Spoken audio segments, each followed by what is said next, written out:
Welcome back to the AoT Chronicles and Attack on Titan podcast. I'm your host, Ronnie. And I'm Chaz Mania. Why did you say whoa? You just yelled there for a second. Yeah, because I bring the energy, and you were always like, welcome to the AoT Chronicles. Welcome, guys, to the AoT Chronicles. Like we're in a library or something. We're not in a library because we are here to cover Season 4, Episode 6, Episode 65 of Attack on Titan, the final season, The Warhammer Titan. We finally get to see this bad boy in action. And thank God we're not in a library because I feel like I just snorted a pound of cocaine and then jumped out of a plane. My goodness, dude. What a fucking episode. Oh. This lit my balls on fire when I watched this. Yeah. And I'm not even putting them out. I'm just going to stare at them a little bit longer because that's how they should be. And your boy almost cried in front of you. I know I've never cried in front of you before. I'm always calm and collected. I don't cry in front of dudes because, we all know why I don't do that. Well, we don't. Why? Please. Well, I mean, people know. But I'm saying, Ronnie, what I'm trying to say is I did not cry. I held it in good, but I did have some teary eyes, and when you weren't looking, I wiped them away. So, well, yeah, I don't know if you've noticed these last 2 weeks, I've actually changed my seating arrangement. I'm in a chair very close to the television. I was hoping that you would think it was just to immerse myself into the content, as we've received feedback that we need to immerse ourselves further into the information. It's actually just to shield the tears that I let flow during the episode. So right off the top, we have some things to take care of before we get into this banger of an episode. So we got to keep the hype up, but there's no way I can keep doing this for an hour without acknowledging how much of a douchebag you look like. You've got... What? Why are you wearing those glasses? You don't wear glasses. I do wear glasses because I'm wearing them right now. Yeah, but you don't need to. What's going on here? I just feel like... Well, first off, like I said, man, I cry tears of... Not even tears of joy. I just cry. These glasses are supposed to make it to where the light's not, hitting me hard enough, so it's the extra tears. We don't have videos yet. It's all a work in progress. But for everyone at home or wherever you're listening, I'm staring across the table at Chaz, who has clear glasses on that, when you pick the color on those, did it just say... douchebag clear? Is that what it said? Is that what the color they were? No, it said for those... What did it say? I don't even know what to say back to that because you just got me so good. Well, all right. I mean, they're just terrible. One thing you do have working for you, though, is we are rocking we're so cute, dude. We are. We are so cute. Our matching Scout Regiment Attack on Titan shirts. Yes, and hey, we might even post a Twitter pic of this, okay? I might have my Starbucks on me, I might have my vape. If people want to see that, let us know, because we're not going to listen to you. We're just going to post if we want to or if we don't, so. The Chad reveal, yeah, because you look like such a douche that we might need to. That shirt is 2 sizes too small. It's a schmedium. Get a bigger shirt. It's not my fault. Get a bigger shirt for sure. I mean, you're really feeling yourself going to the... You've been really hitting the gym hard this new year. But anyway, let's a couple more things here. We both couldn't believe when the episode ended because it felt like we'd only been watching this for 5 minutes. My God, dude. I know we've said that before on a few of these episodes, but this one legit felt like it was 45 seconds long. This one takes the cake for sure. I was on such a hype train that they could have had the dumbest thing ever, on the screen, something that didn't even have to do with Attack on Titan. There could have been a real live person that they just had CGI just walking across the battlefield, and I would be like, awesome choice, it's a great idea. Just taking a dump off one of the buildings or something. I'm so worried wouldn't that even notice. There's crucial mistakes in this episode that I just can't even see because I'm so blinded by hype, and I'm gonna go and let everyone know that right now. Yeah, and let's we're talking about hype and controversy here. Let's talk about the controversy of last episode, because we didn't even realize it was a controversy when we were recording the episode. But because we record this right when we watch it, so we don't see anything on Twitter or whatever.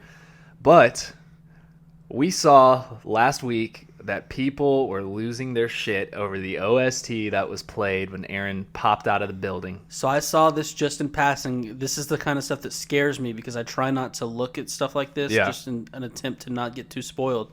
But when I saw this, I thought, oh, wow, I have to go to our resident OST guy. And I asked you about it. And go ahead and tell the audience. I'll go ahead and tell the audience. First off, I'm not a manga reader, so I'm not as butthurt as maybe these manga readers are. Maybe there's a difference. Wow. Don't be unlikable. I'm not being unlikable. I'm just being honest, okay? We keep it real on this podcast. And all I'm saying is the whole build-up with Reiner and Eren's conversation and whatever was playing in the background was tremendous. Yeah, did we even say what the controversy was?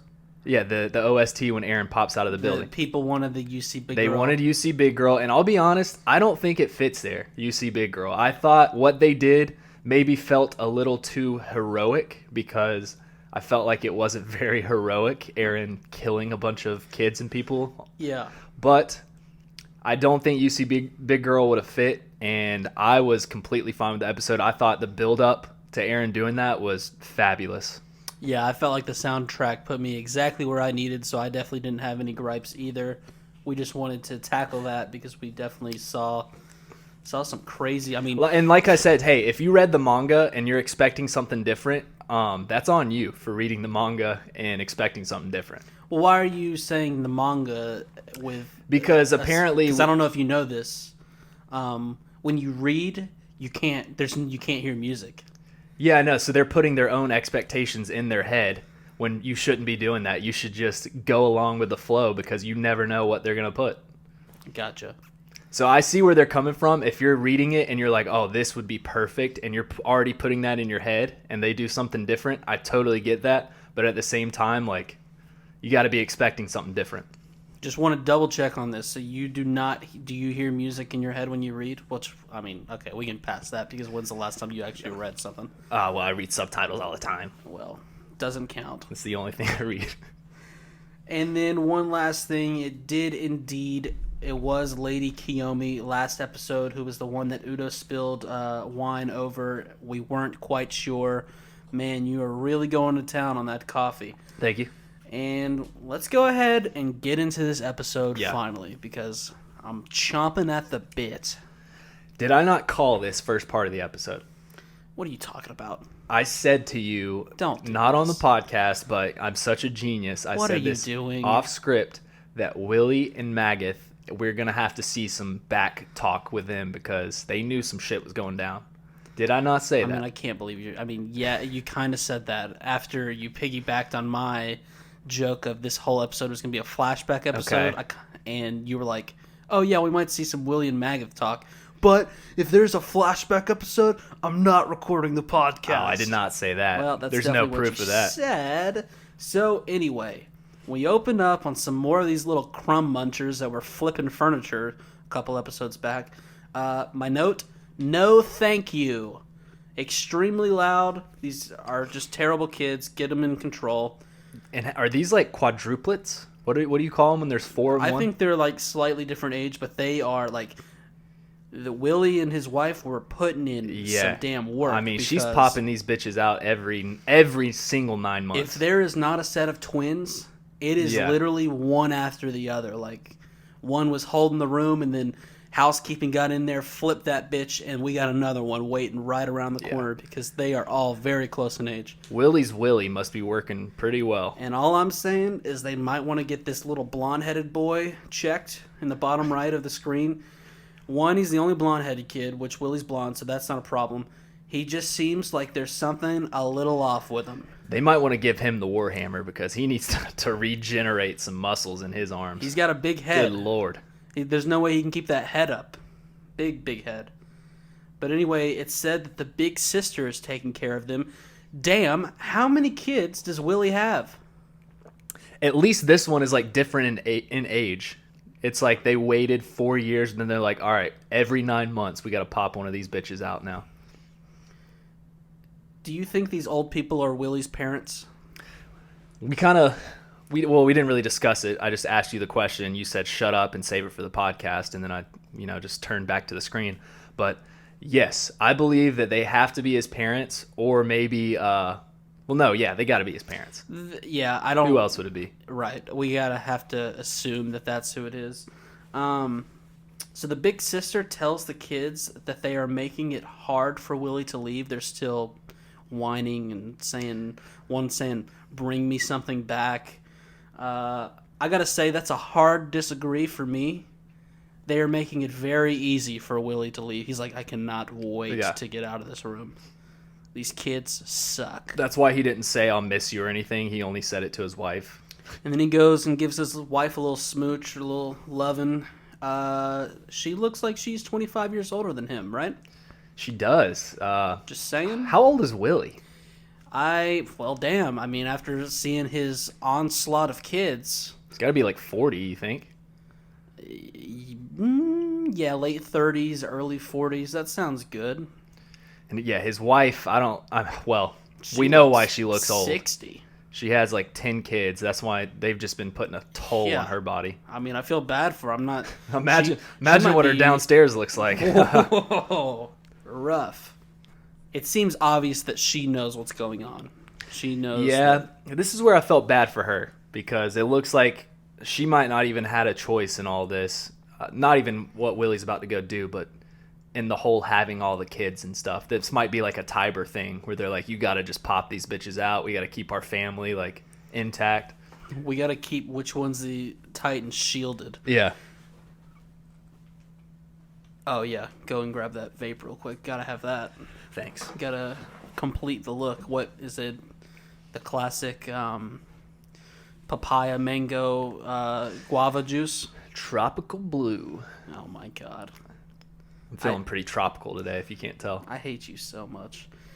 And it's pretty much right then when Willie walks by the maid and says, let's go, that we were like, there it is. Shout out Christian, he called this. We know what's going on here. And we cut to Willie in a carriage with Maggot.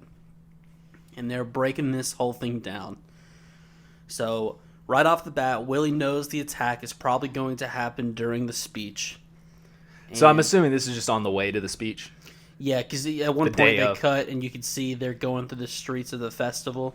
Okay. So I think they're making their way to have Willie put on his awesome light blue outfit and just really do it up one last time before his tropical blue outfit. Before his death. You can stop talking about tropical stuff.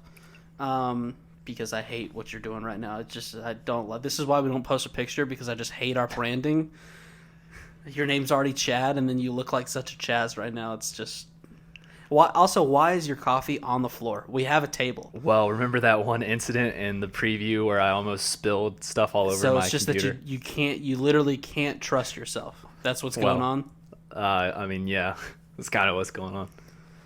All right, well, someone get Chaz a thermos, since he's never heard of one of those, so I have to watch him lean over and pick up a cup from the floor every 10 seconds because he's sipping this thing like it's a damn sippy cup. So anyway, back into the carriage.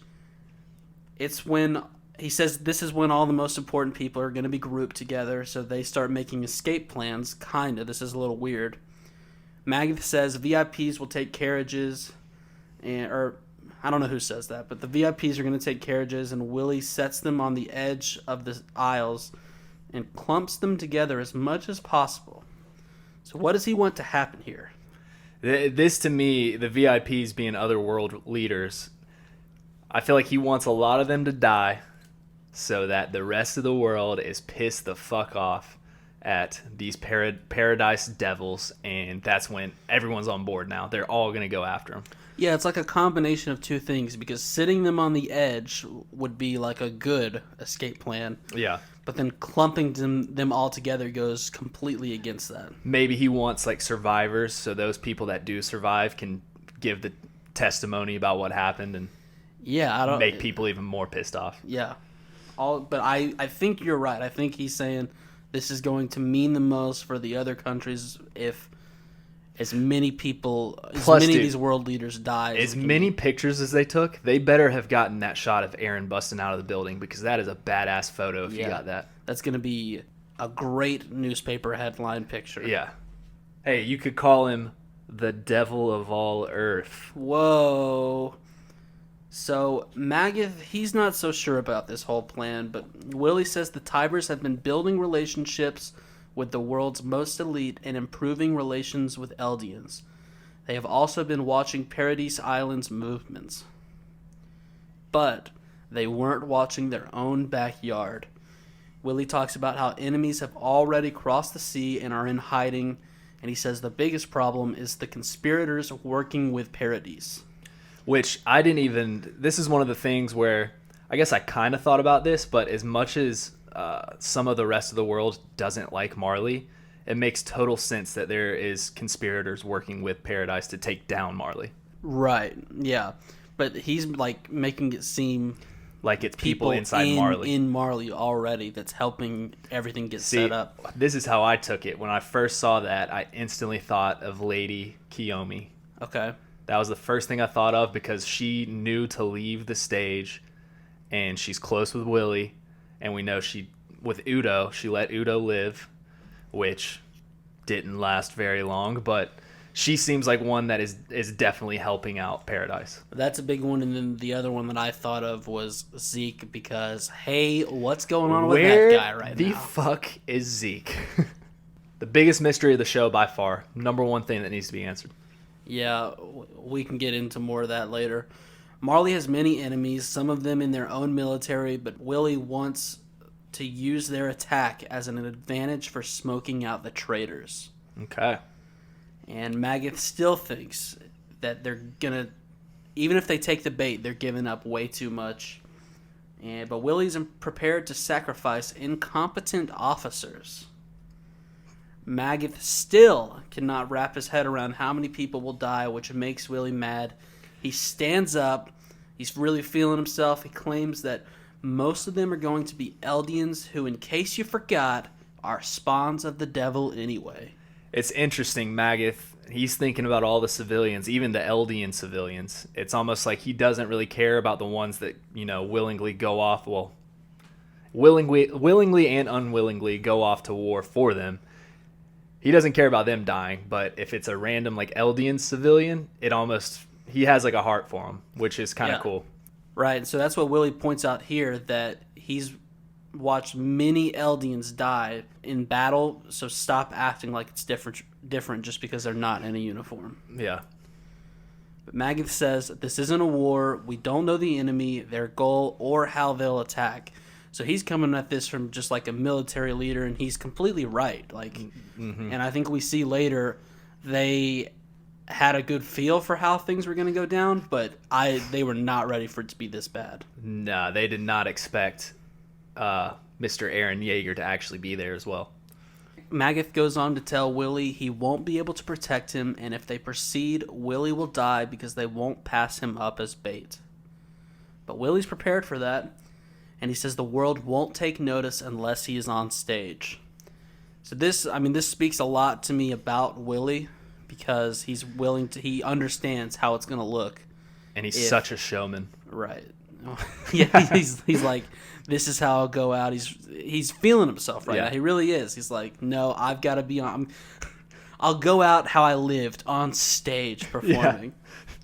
There's no better way for me to go out than just death on stage. He needs for the Eldians of the internment zone and himself to be seen as tragic victims of an unforeseen attack. He's got some kahunas. Yep, it's not going to work if he's the sole survivor. The world will not become their ally. And then quote of the day. Oh, quote of the week. Ronnie's quote of the week. Let's hear it. We haven't done this one in a while. You ready? Yep. Magath says, there's no doubt that Eldians are spawn of the devil, and there's no doubt that we are devils ourselves. Yes. And he shakes Willie's hand. I like Magath, dude. Magath is awesome. I can't believe we called him Maggot in the beginning. I know. He's bad. Magath. Yeah. Put some respect on his name. He's Magath. And he shakes Willie's hand. And that goes back. That just reminded me of the owl quote, too. It was something along the lines of... I love that quote. Yeah. Hold on. My brain's a-churning. No, great callback. It was something along the lines of... Yep. Anyone can be a devil as long as you believe it in yourself, or some shit like that. I love that line. Good Damn callback. It's right there in my brain, and I just can't spit it out. But it's something along those lines, and yeah, you can totally make fun of me for fucking that up. We'll take a hit of that vape. make you remember. This will clear the mind. That'll clear the mind. Exactly. So we cut back to present time, and Chad, you were exactly right. Eren did the old toss a Skittle into your mouth move. And I hope it didn't hit him on the tooth, because you know when you toss it up and it hits you right on the front tooth? That shit hurts. It does hurt. It's weird how much that hurts, right? It looks like it goes straight in his mouth, though, that Well, as we see later, this guy can seriously unhinge that jaw, so I think he had plenty of room to spare swallowing little Willy boy. Do you think Eren's, like, while he's doing that, he's kind of like, this guy tastes pretty good or pretty bad? What do you think? You know he has to taste it, like. He went more for just like a swallow. He didn't chew. Like, that was like a straight down the gullet sort of ordeal. But I was super happy to see this because this is what I talked about last episode. Whether or not they knew that Willy was going to be like what they thought the Warhammer Titan or not, if there was a 1% chance, they had to do this. They couldn't just break his legs, slice him up a little bit, and toss him around. So I was super happy to see that, Eren's put a lot of thought into this, and he had no other choice. But then Eren stops right after that. He's a pretty calm and collective guy once he does that. We get a close up on his face, dude. He looks horrifying. Oh my god! I don't know. One blue eye, one eye that looks the same color as your stupid ass glasses over there. Well, they're not stupid, but I was gonna say his elf ears have gotten even elfier. I mean, everything about him is just a little bit meatier. He's just he's a beefy boy. It's something like I want to say. I know it's Mappa and the design is a little bit different, right? But is his mindset making him even look more scarier? I have no. I mean, because I would. He buy looks it. terrifying. Yeah. I don't know. He definitely. I mean, they killed it. It looks perfect in my opinion. All I know is he's no longer Mr. Friendly Nice Guy. I don't know what we call this guy anymore, but Mr. Deviant Devil Man. I don't know. Mr. Deviant Devil Man rolls off the tongue, so I like it. So we go into the opening credits, and I promised it last week. I counted how many different scenes or like clips of explosions / smoke there were, and I won't 3 or 4. I won't say that this is the exact answer. I only watched it through once and counted. Would you like to guess what I came up with? Okay, let me think about it. It's approximately 1 minute and 45 seconds. There's approximately 5 smoke screens within. I'd say 39. Pretty close. 45 is what I got. 45 different times did they do a different cut, and it was either an explosion or smoke. So, and colorful smoke too. Yes, it's beautiful in the eyes, especially with these glasses. So we come out of the credits and we join in on just mass chaos, my friend. It's just like episode 1. Or not episode 1, sorry. Episode 2. Well, episode 1, yeah. Episode 1 and 2 when there's just mass chaos when the Colossal Titan breaks the wall. This is terrible. Let's just take a second. Let's see how calm Eren takes this situation.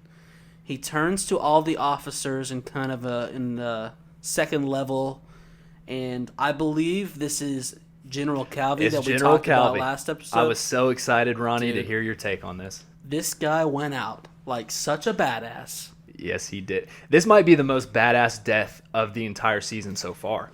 Yeah. I mean, there's not many more deaths in the entire season that's more respect. This guy is so badass that I respect it. I don't know what this guy did. This guy might have been a rapist, and if that's the case, I really hate, siding with him on this.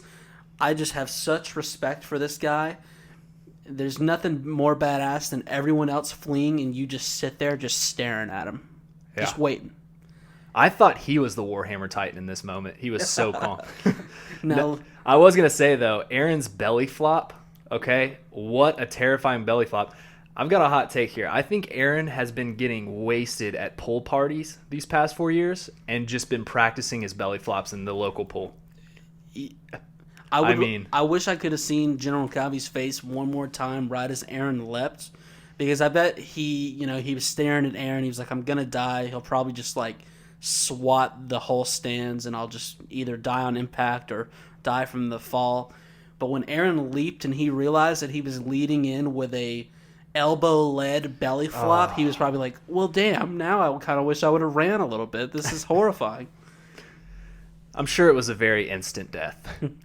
So we cut over to Colt picking up Gabby and Udo when we see, poor Zofia squished under a rock. And her leg is backwards. How did you feel here? This one hit pretty hard at first. We've talked about it before. I knew one of the candidates had to die. Me and you, I think you said Colt, and I kind of agreed with you on that. I thought he would be the first one. But this was pretty brutal. This is where I started tearing up a little. I wasn't ready for it. It was such a, it was a moment, but it was such a the death itself was such a non-moment. We just cut over and we don't even see that it's her. We just know that it's her, and it's just, damn. This is what Attack on Titan does so well. They don't have to just dramatize every death. This is war right here. This is how war happens. Death instantly comes. So Udo says, hey, Patrick Star, get out from under there. But SpongeBob Chronicles coming soon. No, I just can't help but feel like it would have been different if her name had been Sophia. Yeah, the Z really just fucked things up here. I mean, Sophia, you last about half the season. You have some really great moments. Zofia, you make us laugh one episode, and then you die underneath a rock. Yeah. But, hey, remain in peace. This is just like the first episode, by the way, when Eren's running to find his mom. Oh, my God. How many times do we have to do this? How many times? I'm sorry. I've got so many hoes texting me. Just saying all this stuff. It's your laptop. Why is the sound even on in your laptop? I was watching some cool videos before you came over. Got so many hoes texting me, asking me if I want Mexican food. It's just my mom. Mexican food? Luckily, somehow she got out of the house. And she's heading over to a Mexican restaurant, asking if I want anything. She's walking to a Mexican restaurant. Well, she's either walking or on horseback. I don't know how else she would get there. She can't drive. Do you guys have a horse? Our neighbors do, and sometimes she gets crazy. She goes and saddles up that bad boy? No, she doesn't use a saddle. That's how wild she is. Of course she doesn't. So, I was saying, though, this is just like the first episode when Eren, as a little kid, he's running to hope his mom is still alive, and there's just a rock on top of that child. Yeah. When he's running past it. It's just brutal. So, Udo runs over trying to help her out, but, it's too late. Udo I didn't even catch this on the first time through. It's much more brutal the second time. He gets fucking trampled. Terrible. Like, Colt and Gabby kind of get to the side, and they just watch all of it happen as just a mass herd of people freaking out. Just stomp all over this guy. Yeah, they kind of hide behind the boulder, so they're hiding in Zofia's squished brains. You didn't have to say that. I'm just stating what I saw. You could have just called it Sophia's boulder. You didn't have to give us any more details. Gabby lets out a horrifying screech. Completely necessary. This gave me the chills, man. This was so well done. It was at this point I was like, holy shit, they're fucking going for it. Yeah. Like, they know, no fucks were given. They just went for it. We see the maid, who turns out to be Willie's sister. She says that he fulfilled the Tiber's duty admirably as she watches Eren go full-on gorilla to some poor something or others. I don't know what. Dude, it looks like where he just belly flopped, he's just going savage mode on him. Just making sure he finishes the drill. Oh my God, dude. This was terrifying. Eren is a monster. He's an absolute monster. But I love it. I fucking love this new Eren. Calm and composed until he's not calm and composed. So she starts the transformation, which was also super badass. I loved how it was like they were taking their time with it. And of course, it goes into another crazy moment where Eren sees this, wastes no time, and just punches her mid-transformation and just begins pounding her face. Just hardens up those fists and is just beating the dog shit out of her. I just didn't take a second to be like, oh, wait, I thought Willie was the warhand. Like, it just goes even further to know he was thinking exactly like what I was concerned about. Like, he was ready for Willie to not be the Warhammer Titan, but he had to swallow Willie, and here it is. You know, he knew this was going to happen if it wasn't Willie. Eren has grown up so much, man. He would have just been full rage Eren and not have noticed what was going on around him 4 years ago. He is aware of everything right here. Well, it just shows how much he's thinking. Yeah. Other Eren would have just been so, like, this guy is rage-filled, don't get me wrong. He is, but he doesn't have tunnel vision. Right, yeah. Yes. Old Eren raged to the point where he did. He had tunnel vision and just was blinded by it. So we cut over to Magath, who is informed by old Porky that the Warhammer is getting wrecked. I love that line. Porky's face this entire episode is just so golden. So the soldiers, they're losing their shit behind Magath, but Magath himself looks tough as steel as he aims what might as well be a Nerf gun at Eren and lets out a shot. And to his credit, he admits that it is useless, but it signals the beginning of Marley's counterattack. I don't think it was useless. I thought it was a great shot. And Magath then announces that Eren Yeager has come in person. He says, that's fine, saves us a trip to the island. Get in position, prepare for battle. Awesome line. Yep. He was ready for it. That is crazy too, though. It makes total sense why they wouldn't expect that. Like, why would Paradise send the only person that Marley is after to Marley? Yeah, I just love the idea that, you know, Magath knows that they're on deck for the worst war perhaps in history, and he's just like, you know, at least we don't have to get on a boat. Yeah. At least they're here, you know, no travel time. So Eren is still punching the Warhammer Titan, who they show the face of this thing, and it looks as if it's falling apart. Like the outer shell is kind of still in place, but I feel like bone fragments or whatever are just moving in every direction. But somehow she still manages to erect a skyscraping hardened icicle that pierces the attack titan through the gut. And yeah, that was crazy, dude. What that thing, I was trying to think about it. Every other move it made, there was nothing like that. Like that thing was huge. It was out of nowhere too. I mean, she did some pretty crazy stuff. This was definitely like the biggest thing. He's just standing there like, what was it that? No, I'm thinking of a different show. Never mind. Hey, are you okay? I was thinking of something else, and I need to hit the vape, dude. Are you sure? Have you been hitting anything else? Because I'm noticing some issues going on over there. I did not have any Trulies before we started this. All right, if you say so. So this was a hilarious callback. We see the drunk uncle. Who would have thought we'd see this guy again? Any hot takes here, Chaz? Yeah. I've got a great take. All right, lay it on me. This guy's a pedophile. He's a pedophile. He was hugging all over Zofia. He's wasted.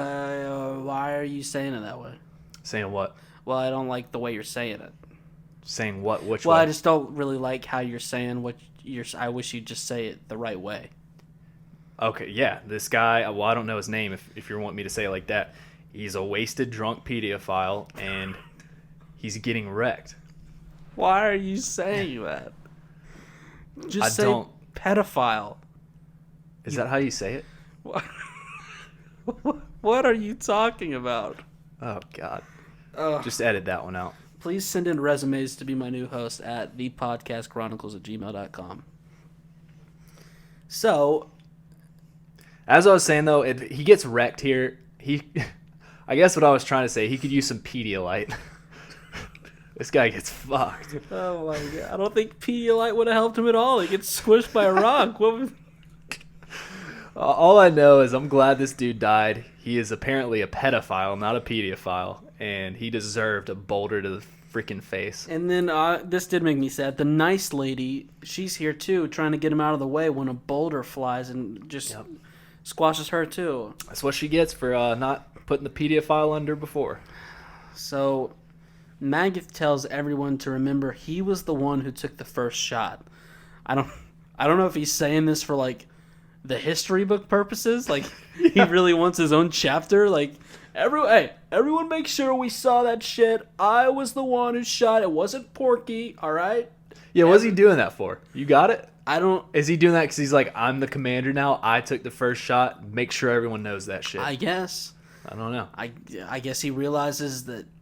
I have no idea. I seemed like just a big dick move on his part. Just like, yeah, you guys saw that shit. Yeah. It was me. So... You see how much damage I just did? We cut back to Colt, who is carrying Udo through a damn battlefield, when Gabby asks how Udo is doing, and Colt looks down and sees blood leaking from perhaps 27 different locations on his head alone, and says, he's just doing great. It looks like when Reiner got his face kicked in by Annie on the island, except Udo's missing half of his skull. Oh. Yeah, he didn't actually say he was doing great. He says, no, like, seriously, we probably need to get him to a hospital. Yeah. Hey, Colt, you need to get him in a coffin, not a hospital bed. Ooh, too soon. And then he screams the question that we were all wondering at this point, which is, Falco, where are you? And which brought this to my attention. If Falco is dead, we riot. Falco's not dead. We go to Isayama's son's house and we riot. You don't even... That makes you look like a foolish podcaster. Don't even entertain that thought. He's not dead. You're what are you talking about? So... What if Reiner's dead? What are you doing over there? What if Reiner is Quit dead? hitting the vape so hard. He's not dead. Reiner saves Falco and dies in the process. You wouldn't call that heroic? I mean, I would call that heroic, but... Just chill out over there, okay? All right, sorry. It's getting to me. So we joined Peak and Porco in their little well that's inside of a I would building. love to be in that well with her. Whoa. Peak can tell that Titans are fighting by just the sounds. And just then, the Panzer unit shows up to save the day. Porco asks how they knew where they were. And it turns out Peak had told them to follow since... She calls him Beardy was shady. Yeah, and I like her calling him Beardy because she said, I fancy the beard last episode. She was just lying. She did not like the beard. She did not like the beard. In fact, the beard made her think he was a bit shady. I know, and I love how she told the Pansy unit to follow them. Because that's just she's thinking on her head. Pansy unit. What a terrible podcast we're doing here. You can't tell me these guys don't look like a couple of pansies, except for the bandana guy. He's a badass. That guy with the red bandana / scarf looks like a badass. Yeah. So don't even trip, dog. And let the record show, after doing an entire podcast with me last week and saying, yes, I agree, Ronnie, you nailed this. That was totally Armin. Beardy was Armin.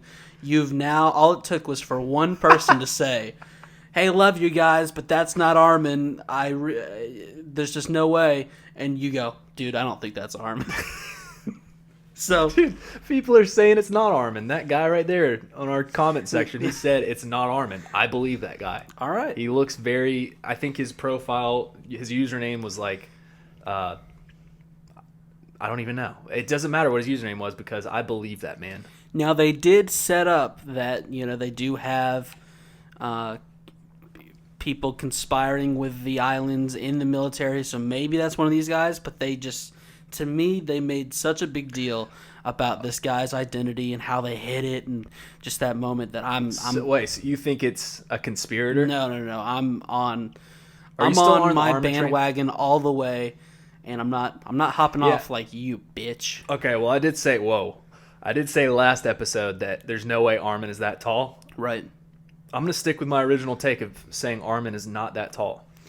All right, but all I'm going to say is if he's that tall, we're going to see a bunch of our characters, and some are looking different, and some are built different. Yeah. But Armin, there's just no way he's tall. We'll see. If he is, you can smite me. Hey. We'll see. I can what? Smite me.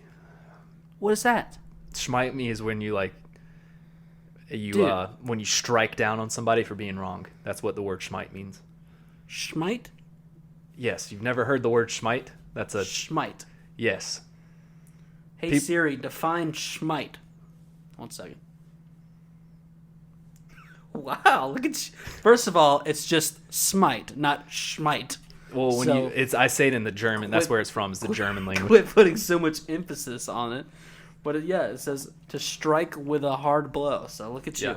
But hey, will you start saying words right? And will you finish that damn coffee?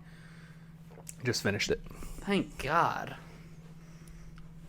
So, moving on. They get them out of the well, and the pansy unit fills in the two of them about what's going on, and Pete tells them to get the cart equipment ready. They say they'll be ready in 15. She tells them to be ready in 10. I love a good time crunch. Yeah. Anytime someone's like, hey, I'll get this done in this amount of time, and they go, well, guess what? You have this much time. Mm-hmm. And then they go, okay, I love it. And this pansy unit, they're ready to hop on and ride Peak at any moment. Right. That's what I like about these guys. Hey, we all are. Porco starts to head to the fight, but not so fast. We finally get it. It's the first ODM action.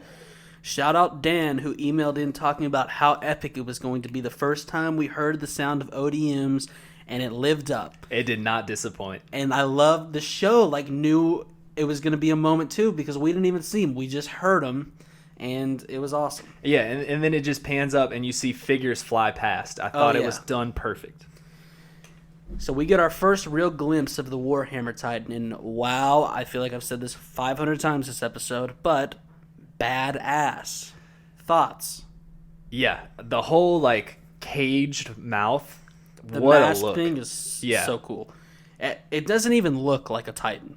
It doesn't, and it's definitely way different than all the other Titans besides the Beast Titan. And I don't know if it was always that different, or as we see, they just are so experienced with this Titan, the Tybrazar, that it's transformed over the years, and now I don't know, it's awesome. So she starts sending... What did you think about the Warhammer Titan being the random sister, the maid, the sister of Willie? As far as what? As far as it just not being Willie, what did you think? Oh yeah, I think because I think it's cool. I mean, we definitely, because here's the thing. Now it was one of two things. I thought it could be Willie because of how much they built him up as a character, and I thought he was a smart character, and I liked the little bit of development we got with him. And I mean, they still have plenty of time, so now they just have to develop her a little bit more. See, I think this is a throwaway character. I think the Warhammer Titan's done. Next episode doesn't live. Really? Yeah, I think the fact that it's not Willie means that this lady, does not live. We don't even know her name. We don't. Interesting. I think you're wrong, idiot. So... Okay. I'm sorry. Wow. I'm sorry. That was a little harsh. Well, here's the thing, and it probably came across on the microphones. You so aggressively blew out your vape there that I hit you with an idiot there at the end, because take off those glasses. What are they doing? Well, once the people see this look, they're going to realize that you're the idiot. I hate you so much. So, anyway...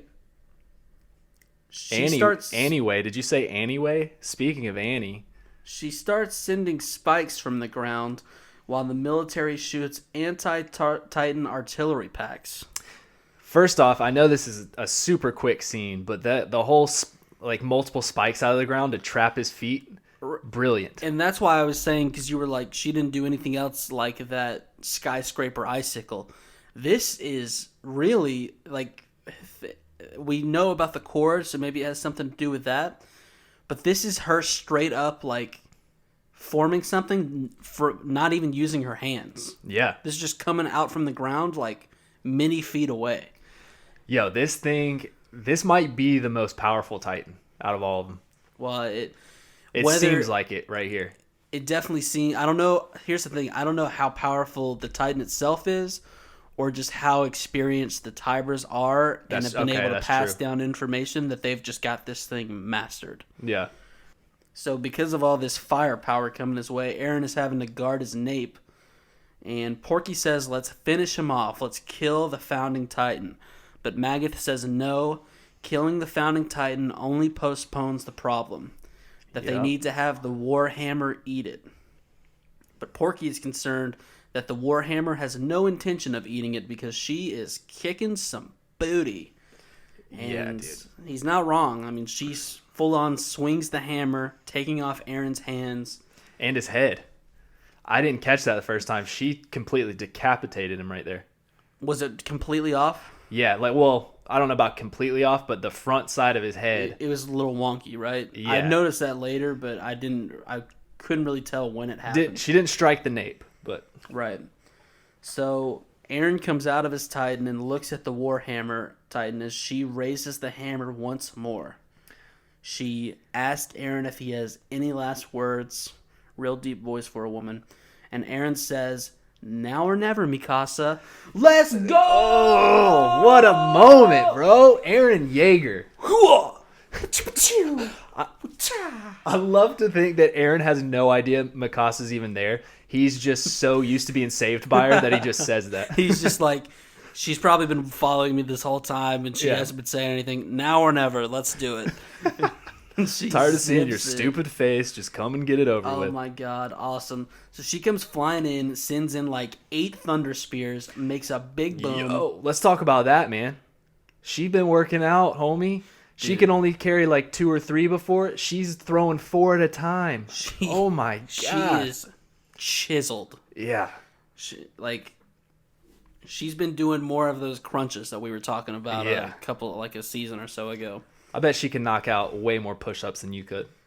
She could knock out push-ups with both me and you on top of her. And so just then, the rest of the squad zips up in a badass black suits, sending in explosions. This is where I got emotional. Like when they all came flying up above the roofs, like it reminded me of some of the shots in season 1.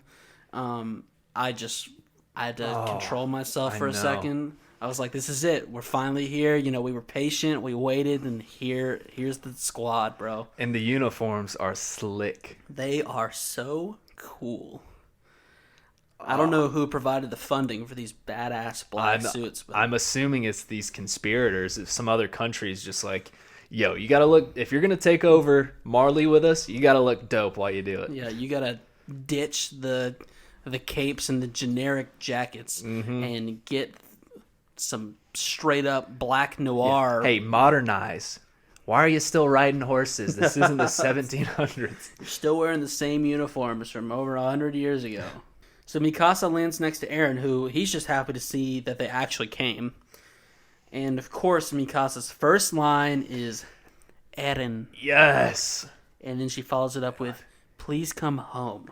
She is an absolute electric dime piece, okay? So it's working for you? It is working for me. I want to say this, too. She's timeless. She's timeless. How elegant of you. I love that. Yeah, dude, her hair's even shorter. She turns me on in like a scary way. Like, I mean, what would you couldn't pleasure this woman. Yeah. Well, I think Eren Yeager's the only one that could ever pleasure this woman, but yeah, you're right. There's no way that I'm not even with sure my talent and skill, I'm like a 5% rate at this point. There's no way I could pleasure this woman. Oh my god. She's still rocking the scarf. That thing is tattered, and how bad does that thing smell? Yeah, Eren's just like, will you please take that off? You smell like dog shit. That thing has got to smell so bad. He's like, I know there's dead bodies everywhere, but your scarf still smells worse than that. And so then we get to the calling card, which was the Warhammer Titan. The Titan inherited by the Tiber family and held by Willie's younger sister, Laura Tiber.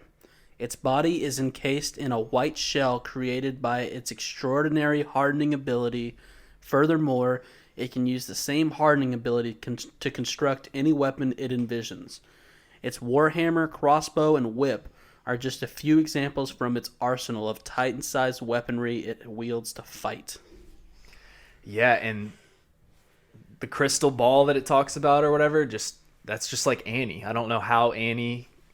It's crazy that. Well, it's the same sort of crystal ball, but no, this is a whole other level. Well, yeah, Annie can just harden her skin. This thing can harden any weapon it wants. Is what it sounds like. Well, Annie knew as like a last ditch effort she could harden up and like not be in danger. This thing straight up has figured out a way to just harden itself up into a protective shell, and then just connect it with an umbilical cord and just let that thing go running around town. A very long extension cord. So, it's Chazmania time. I'm going to take over here. I think you should do great from what I've seen so far this episode. So, we got some incoming trains of soldiers, and we got Magath. He escaped. He was on that rooftop when we had those scouts fly in and shoot the missiles. The Thunder Spears? It was at this point in the episode when they were kind of breaking down all these soldiers coming in from different locations, and you were kind of confused that, I quote, you said, "Where did my vape go? I need that thing. It's important." Okay, I don't remember saying that. Well, you did. Anyways, Magath apparently went inside the building, and he's calling the rest of the troops, 30,000 of them precisely, big number, to head to Liberio and surround the area. If they get there on time before the devils of paradise escape, they might be fucked. That is a lot of people. Especially if they're surrounded and there's still Marley soldiers inside as well. And sure, like, normal people are nothing compared to like these Titans, and it is obvious that they don't have like the ODM gear, but they've got this anti-Titan stuff that we know is no joke. So, and if you have 30,000 people with guns shooting, like, you're bound to hit some of the people ODMing. Right. Also, too, if Zeke pops up and starts fighting, it's a whole different war. Wherever this man is. Very true. So, Magath is saying we're not letting anybody escape, especially the Founding Titan. And he's like, y'all can have fun for now. He's like, once every nation sees this massacre, they're all going to get involved. He's already looking at the bigger picture here. Right. So, I mean, it doesn't look good. Like, Willie's plan definitely worked, but I don't know if they expected it to be this bad. At what cost? Right. But yeah. So anyways, we go back to the scouts that are flying around, shooting these Thunder Spears, and they are just super effective against these Marley soldiers. Because a lot of these Marley soldiers they're on rooftops with just rifles. They don't have... Right. I feel bad for these guys.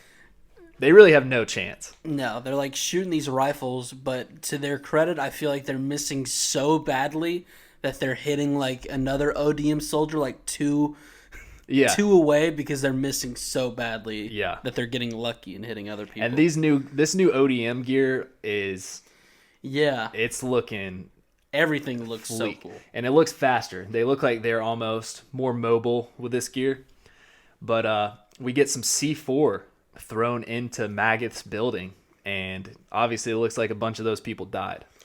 Yeah, Magath seems like he might be narrowly escaping death a bunch of times this episode, because he had a moment on the roof a second ago when they Thunder Speared, and now he's dodging C4. We don't see him again, so they're playing it like he could be dead, but I don't think he's... Well, we do see him again. Okay. But even after that, though, maybe not. But we're on the rooftops, and there's... Wait, what just happened there? We do see him again, but we'll get to that later. I'll talk about it later. On the rooftops, though, we have a couple more soldiers, and they're, doing whatever they can to attempt to fight back. And Jean sends a grapple right into the back of somebody and just throws him off the building. Damn. What an entrance. Damn. And then Johnny Boy flies in, and this guy is looking dope as fuck, too. He looks cool. But yet somehow he's still, like... On the lower end. He's the least...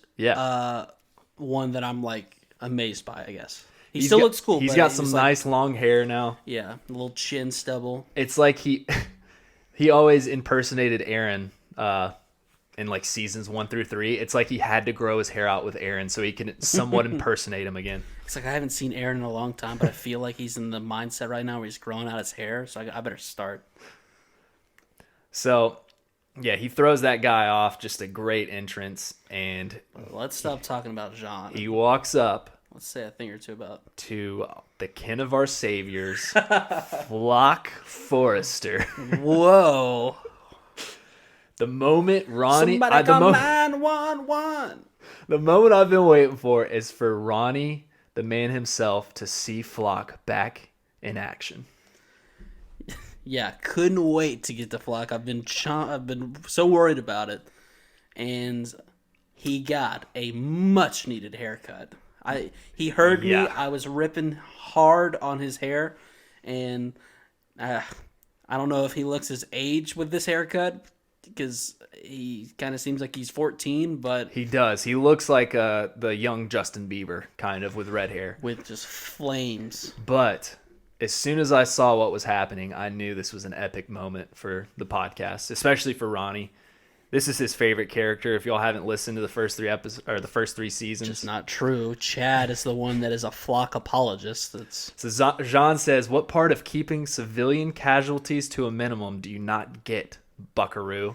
It was also on Flock, where I first saw the Scout Regiment patch on these new uniforms. Just once again, awesome. So you're saying you really like Flock now, is what I'm hearing.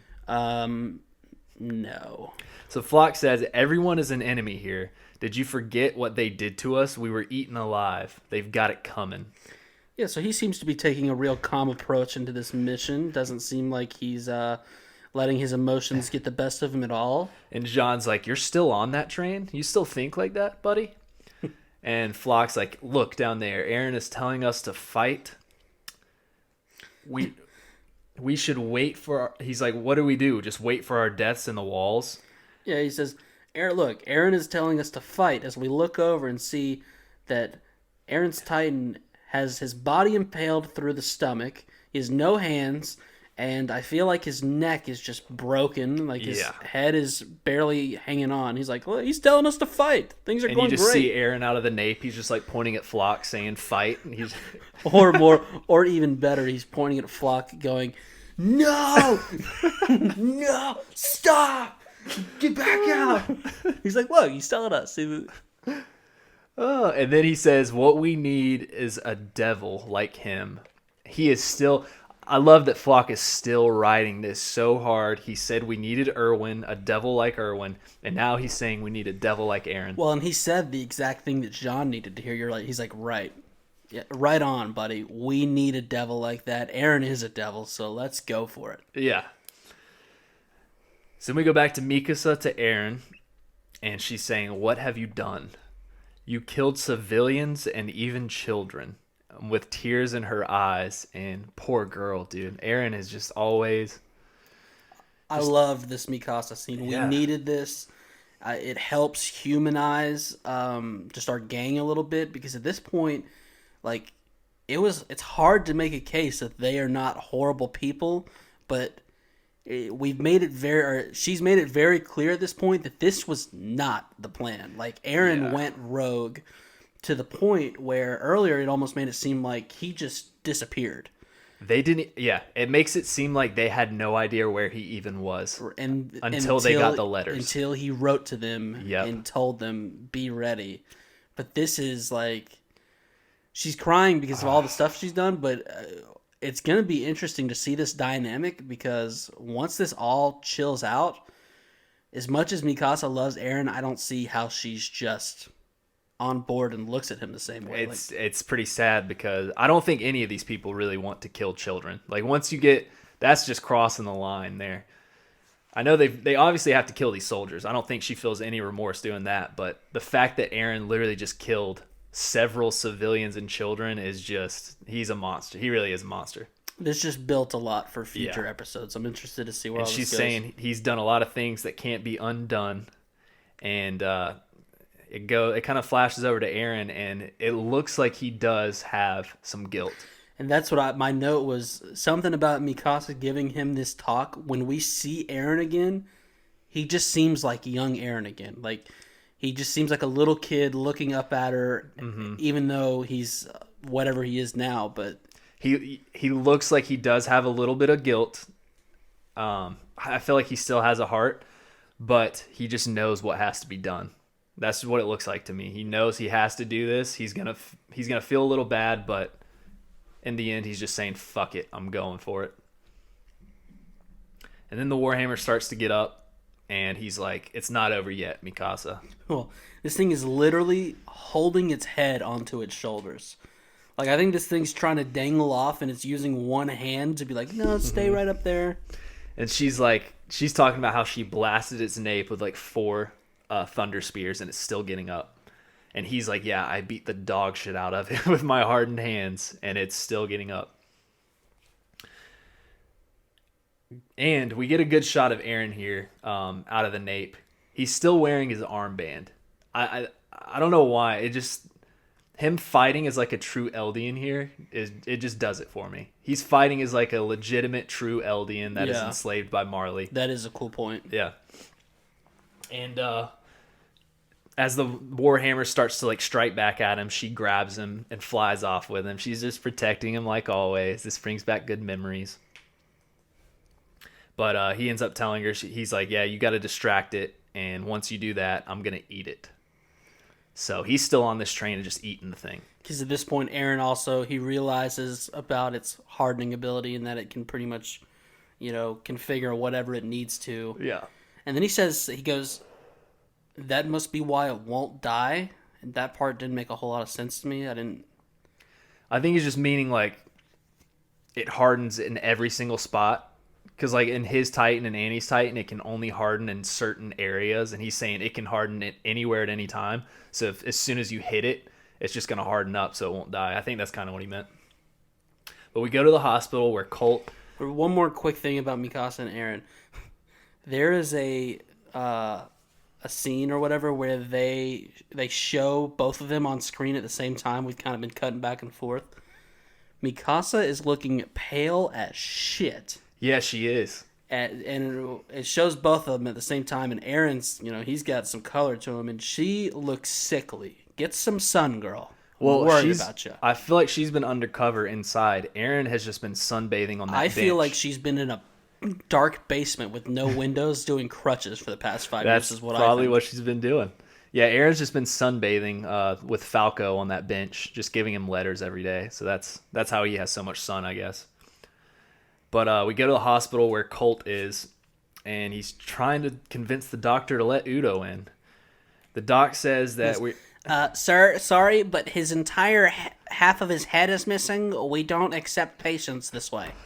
Yeah, he's like, Colt, we're at full capacity, and that kid needs a coffin, not a hospital bed. He's like, honestly, let me just save you the time. The paperwork's such a mess. We're not going to be able to save him, and we're going to save you so much time on paperwork. Just don't even worry about it. Look at your arm, Colt. Half of his brain is on your arm. Put him down, please. Here, please take a white sheet that we had at the ready and lay him out in the front yard. Colt's like, but Doc, he's an organ donor. I saw it on his card. He's like trying to give it to him. He goes, sir, once again, his organ is missing. It's splattered on your arm, buddy. But yeah, it makes it sad. I know we're joking about Udo's death, but it actually is sad as fuck. No, it is sad. And as a matter of fact, for the new listeners, me and Chad like to do a fantastic... It's great podcasting. We get a lot of great feedback about it.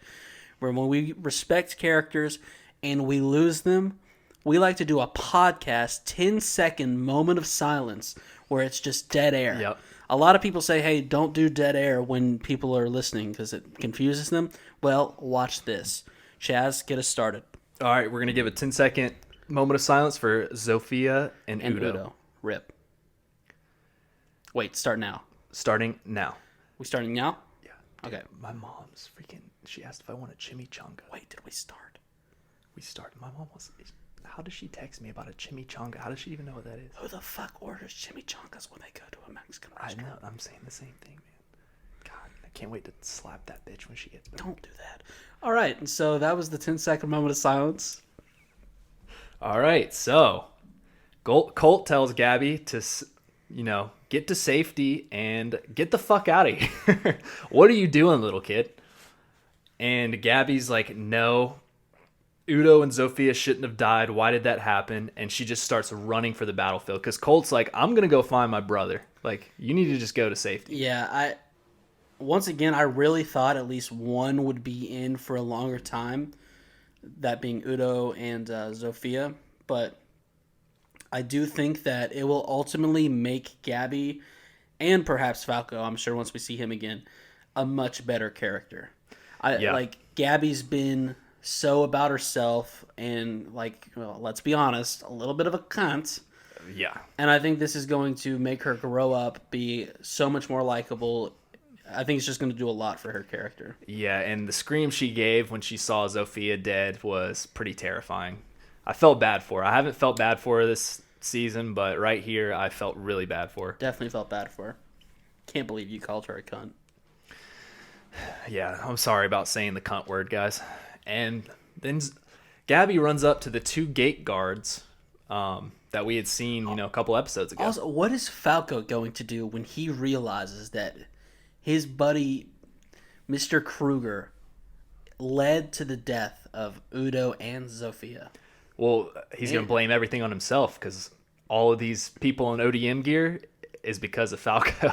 I mean, that, and then what about Reiner? Like, so much stuff to Reiner is such a head case. How is he going to handle this? Is he even going to turn Titan? Like, he might just kill himself on the spot. That guy is going to be a mess. Damn. I have a feeling he is going to suffer the most out of anybody in this show by far. It's going to be so interesting to just see all these different character developments. Also, Gabby doesn't understand why they had to die, and I would tell her, to Chad's arousal, that it's because it's a cruel world. But also beautiful. Wow. The 2 gate guards, though, when Gabby runs up, these are the people from earlier that were like, when Falco confessed to Gabby, they were like, oh my, I can't believe he said that. So these are 2 cool dudes. Look at you. I feel like they're going to last a long time, and they're just calling her a baka. They're like, what the fuck are you doing? They're like, get out of here. And there's some explosions, and then they both get just straight up domed. Just, I mean, man. Just right to the skull, just a bullet just goes through both of them, and they fall right in front of Gabby. After playing Call of Duty, after you hard scope someone for 15 seconds, you still can't dome a person like this. This is crazy. This is a great double kill. You are so bad at video games. She probably got a UAV from this, and we look up, and it's Sasha, Potato Girl, up on the rooftop, looking mighty fine. You turned to me and said, damn, she's hot. And I looked at you and said, yeah. She's like an older Gabby. She's looking. Yeah, and then you fucking ruined it by saying that. Will you be careful? What do you mean, be careful? Well, you said she's an older Gabby. Be careful. Yeah, like a 19-year-old Gabby, 20-year-old. She's of age. She's looking fine. That's all I'm saying. Be careful. So Sasha sees Gabby, and she decides to not shoot at her. Pedophile. What did you think about this, though? Sasha, well, I guess she shot the guards, and she saw the kid, and she's like, I'm not going to shoot the kid, right? Right. And even though I was criticizing you saying it, she's probably looking at it and going, holy shit, that looks Is that a younger me? That looks a lot like I was when I was younger. I can't shoot that kid. She probably loves potatoes, too. Please tell the listeners how your dumbass roommate tried your life earlier this week. Will you remind me of what it was? Because I forgot. The attractiveness of characters. Oh, okay. So, my dumbass roommate. I mean, he is such a dumbass. First off, he's just a straight up dumbass, but he randomly just said out of nowhere, I can't remember if we were watching an episode or what, but he goes, Eren. And then I go, oh, Mikasa. And he's like, yeah. He's like, the way she says that is just so cool. Or he said something along those lines, and I was like, yeah, she's one sexy bitch. And he looks at me and he goes, what? And I'm like, yeah, that's what I just said. He's like, that's kind of weird. And I was like, no, dude, she's 19 now. There's nothing weird about that. And he goes, dude, she's a drawing. Incredible.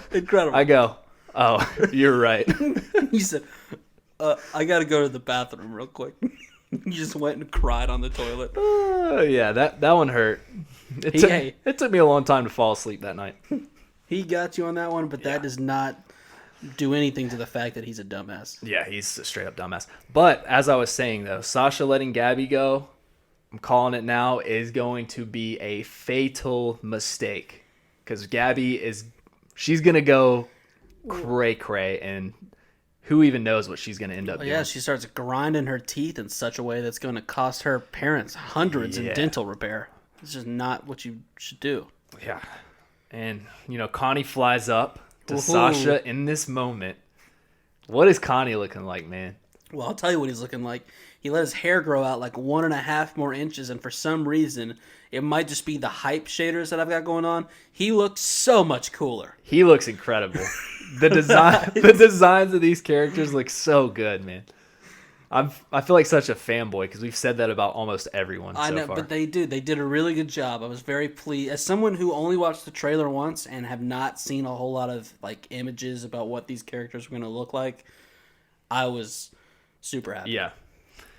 Yeah, he's looking fly as fuck, and Sasha puts down a light. She says, we need to put a light, and what's up with the lights? We're assuming that it's signifying that area, they've taken out the soldiers in that area, and it's secured, is what I'm assuming it is. Yeah, I don't know what that's all about. Then they fly off, and it goes back down to Gabby, and she picks up one of the soldiers' rifles. Okay, that's when she grinds her teeth. Yeah.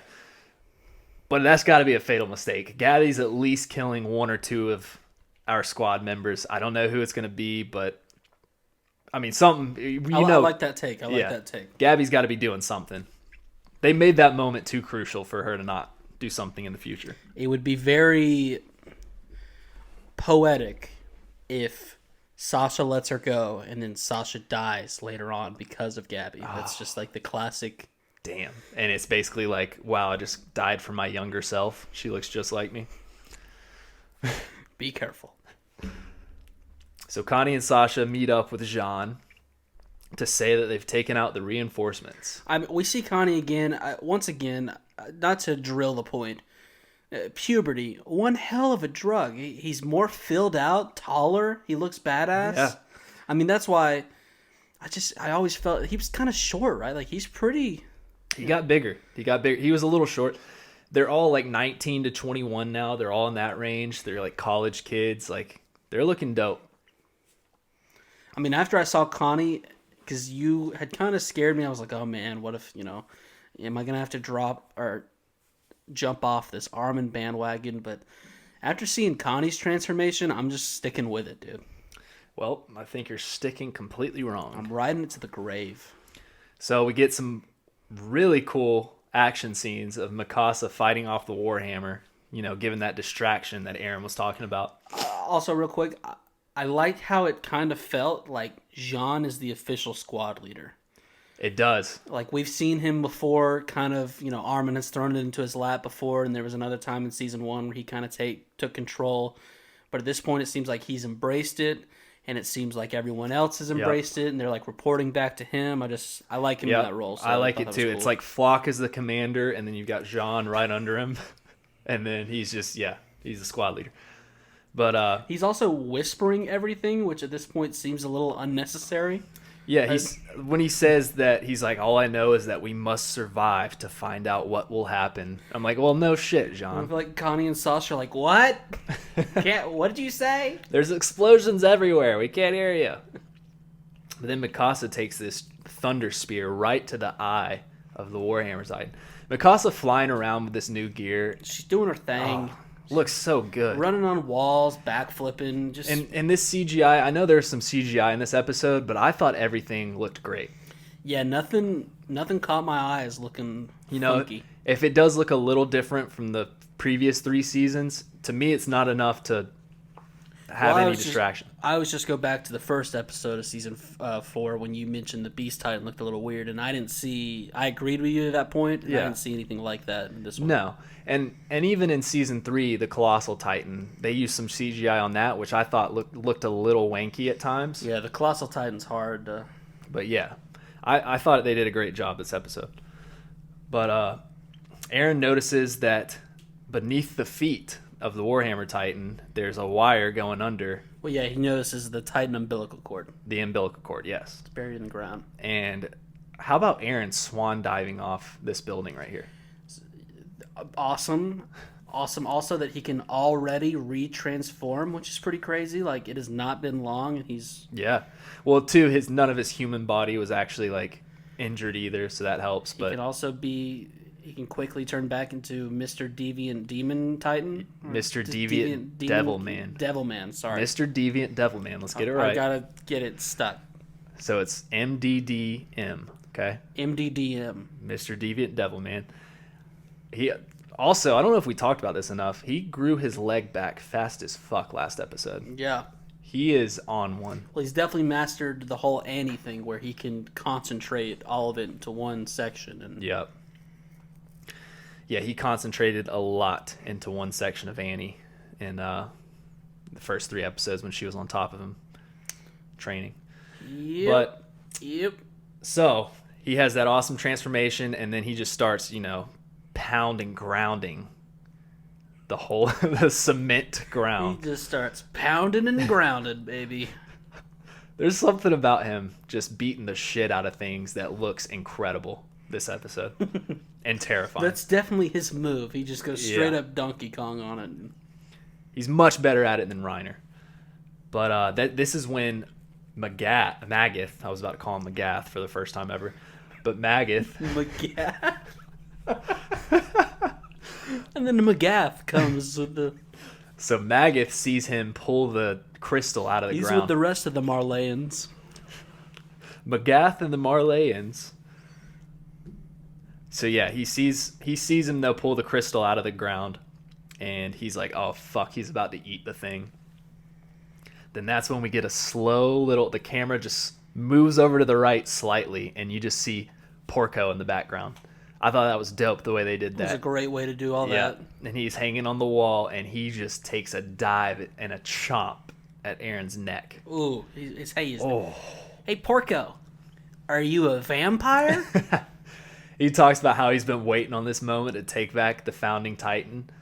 And I think Porco, he's a really interesting guy because he's never... I love that he's really the only one that's never seen... he's the only Titan that's never seen any of the Devils.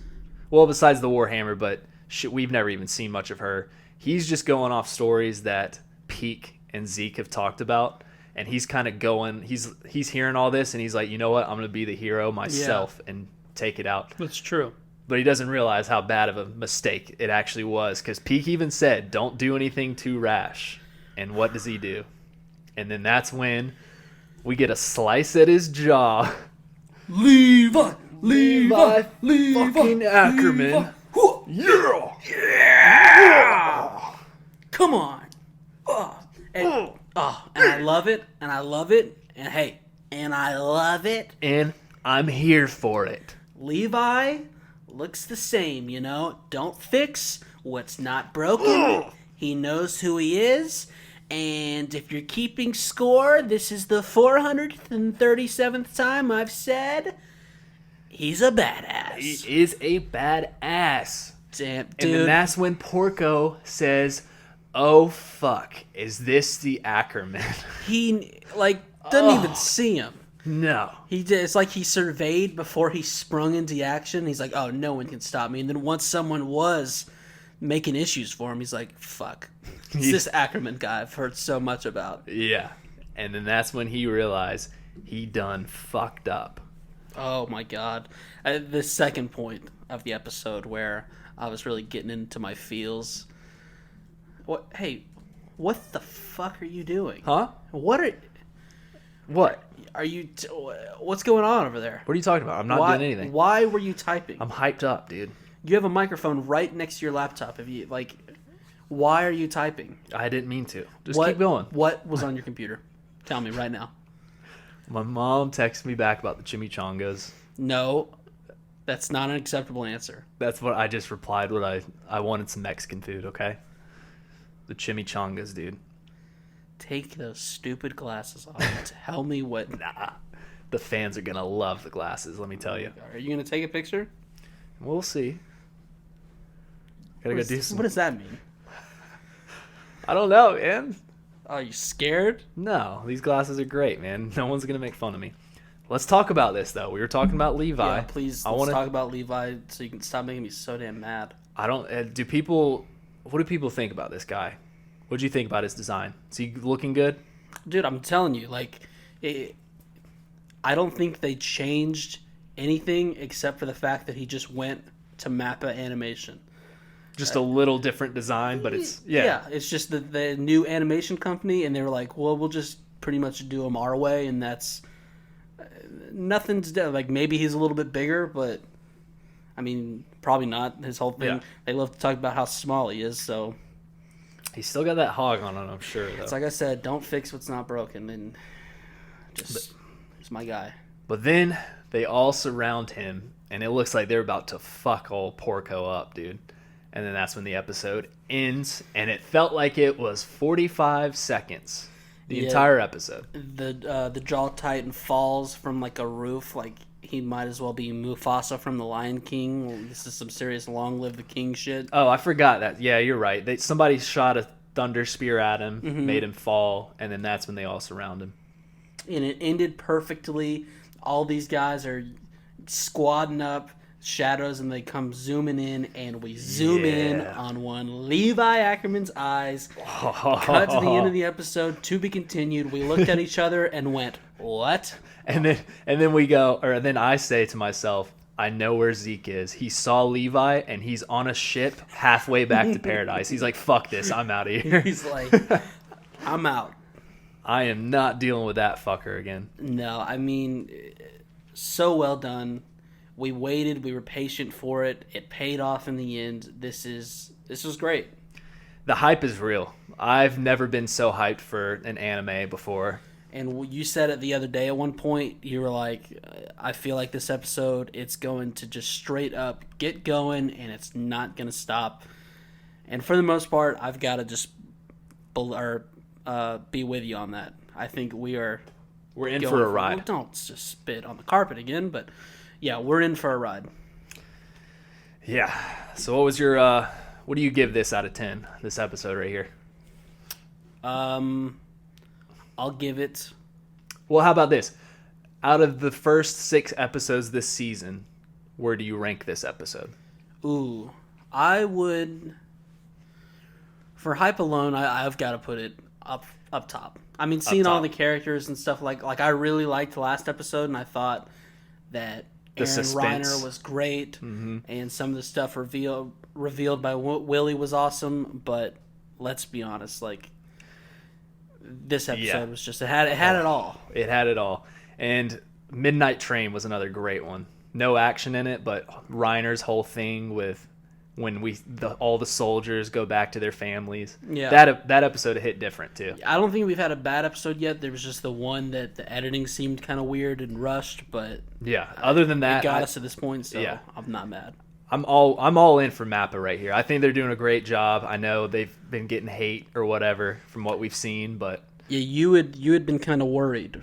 I was worried. It seems like this episode might have cooled you down a little bit. Yeah, I'm completely fine with it. So, hey, who did we not see? Where is Armin? Where is Hanji? Okay. Is that the only two? Armin, Hanji, Zeke. Well, we've seen Zeke before, but I wanted to see him this episode. I'm a little upset I didn't, but Armin, Hanji, Zeke, who else? We got Flock. That was a huge one. I mean, Reiner and Falco are somewhere. We haven't seen them, yeah. We need to see them. But yeah, I do think that wherever Zeke was going, he was meeting up. Like Hanji was there. We didn't see Pixis fly in. Ooh, Pixis. That'd be really cool if he was here. No, I mean, he's not going to have the gear or anything. Well, I don't think he'll have the gear, but he could. Zachary just flies in, ODM. Just like riding a bike, you just don't lose it, you know? But no, so do you have any takes on what might be going on with him, or? Hanji, I actually have. Well, because it's weird for Hanji to not be. I've got a take. Surely she had to fight the gang on one. She wanted to see the Warhammer Titan, and she had to be put to the sideline. I've got a big take here. Actually, I just thought of this. Okay, lay it on me. maybe Armin, maybe he won't make an appearance for a few episodes because he's been on the island protecting it just in case an attack happened while they did this. Okay. Even though if Eren's not there, they wouldn't have to be... well, they still got a lot of civilians there, so maybe Armin is protecting it. He's still at the fighting off ships if they come. I don't know. Well, that's probably why, like, someone like Pixis isn't here, because he's still controlling the garrison and that's true. They're the garrison defending the walls and stuff while they're... Armin is on the way, though. There's no way he's not on the way. Well, I think Armin's here, so... Here's another take. Armin obviously can't transform with his comrades around, or he'll just kill them, so I don't know how he's going to make... I mean, he could do the whole where Bert just transformed and didn't do the explosion, but what do you think? Do you think Armin's going to do an explosion his first time? No? I think he's going to come in with a bang, because I feel like they've got signals or whatever that would tell our people, hey, get out of there, and then he just comes or in. He just goes to a whole nother area and just... Something. Dude, what if the troops that are coming in are all on the train, he just nukes the train? That'd be lit. Yeah, I still don't know where we go from here. Is Porco dead? You think he can get out of this? I think he's going to get out of it. I think he will be one of the Titans that actually does die, though. In the future, him dying this quick just seems a little too fast for me. I feel like somebody will save him, but he's in deep shit. I mean, yeah, I'm very intrigued to see what the Warhammer or whoever can save him from this, because he's got like 25 people flying in at him. Zeke is going to save him. Dude, Zeke is still such a wild card. My take on Zeke is still that he is, at this point, I feel like he's acting as if he's trying to help with our gang, the Parodies gang, but ultimately he's still for Marley. Like, almost like he's trying to get the Tybers out, but he... This is big right here. I don't think he has anything to do with our gang. Okay. I don't think he does, because Eren is on a rogue mission right now from what we've seen. He might be doing something with Eren, but there's no way with like Levi and them, he's teaming up with him. That's all right. So almost like Eren has been working with him, and it's going to come out later on, and Eren's got to try and explain to all of them why he's working with Zeke. Yeah, but there's no way that he's just going to be like, tell Levi, all right, we need to work with Zeke now, and Levi's just going to be okay with it. As soon as Levi sees Zeke, shit's going down. I'm calling it right here. It doesn't matter if Zeke is teaming up with him. Levi's going to fuck that dude up. I'm ready for it. I'm so ready for Levi. No, that's a really good point, and I think you would be right. And that still just brings me back to, like, it was too perfect with whoever the bearded guy was to say, they're waiting for you by the gate. And Zeke just be like, oh, okay. And then we'd never see Zeke here. And that makes me think your take was you saying that it was one of the conspirators. That makes me think that you might be right on that. And Zeke knows this person. It's a fellow Marleyan. Or it's just, who even knows? It could be somebody from another country. All right. You got anything else? No, I think we pretty much covered it. All right. Well, awesome. Thanks for tuning in again, guys. You can email us feedback or just, make a couple new friends at thepodcastchronicles@gmail.com. We love hearing from all of you. You can also follow us on Twitter at Podcast Chronic. There should be a link in the description that will help you over there. Please rate my glasses. I think we're going to post this up. Ronny, I don't know if anybody's noticed this, but Ronny's been a dick to me almost every episode for the past 30 episodes. We've had a couple people email us in and talk about it, but please let's show this guy up and tell him how cool I am. I won't even deny that, but at this point we're going to have to post a picture, and I just want you guys to know that once you see him, you're going to know where I'm coming from. Because it's really hard to record for an hour and a half looking at this guy. Who just picked his nose, honestly. Like, we got to give it. He just picked his nose. So. Well, we don't have video, so no proof of that. But yeah, give us a follow or not a follow, subscribe to us on YouTube, if you so please. We don't have very many subs on there. If you so please, very polite. I like that. What is our YouTube name again? The Podcast Chronicles. The Podcast Chronicles. Check us out. You upload to it every week. Give us a thumbs up. Leave a comment. Anyway, thanks guys for tuning in. We'll talk with you next week. I've been Ronnie. And I've been Chazzy. Peace. Peace.